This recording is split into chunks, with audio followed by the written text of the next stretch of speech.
talk about Britain, in which we are close friends, allies and trading partners with our European neighbours, but a Britain in which we pass our own laws and govern ourselves.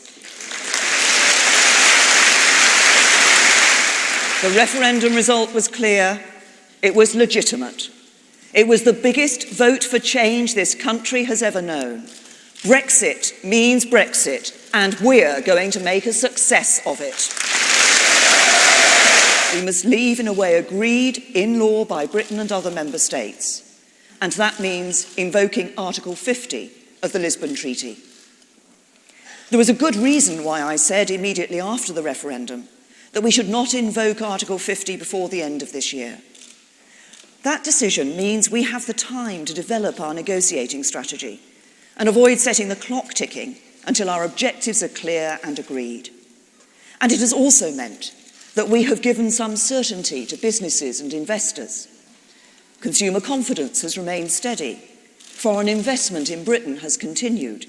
Employment is at a record high, and wages are on the up. There is still some uncertainty, but the sky has not fallen in, as some predicted it would.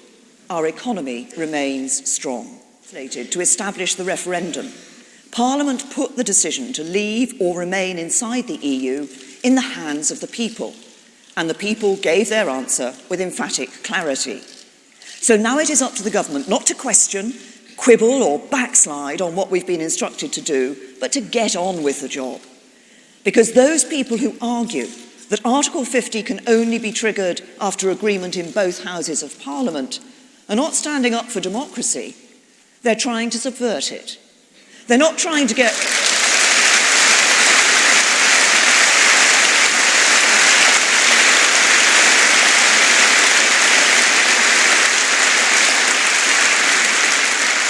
They're not trying to get Brexit right, they're trying to kill it by delaying it.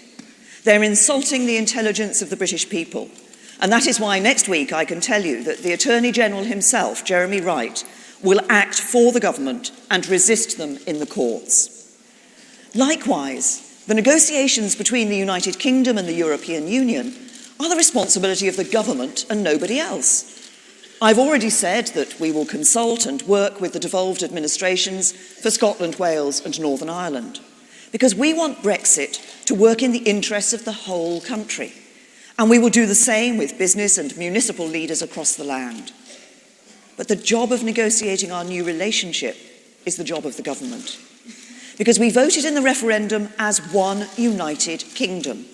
We will negotiate.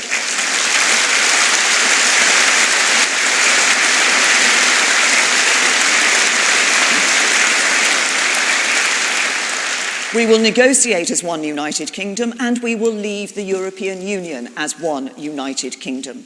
There's no opt-out from Brexit, and I will never allow divisive nationalists to undermine the precious union between the four nations of our united kingdom. We will soon put before Parliament a great repeal bill, which will remove from the statute book, once and for all, the European Communities Act.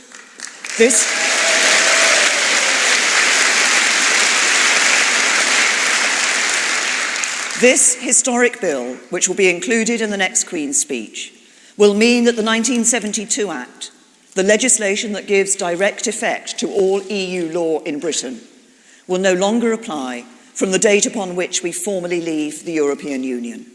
There's no such thing as a choice between soft Brexit and hard Brexit.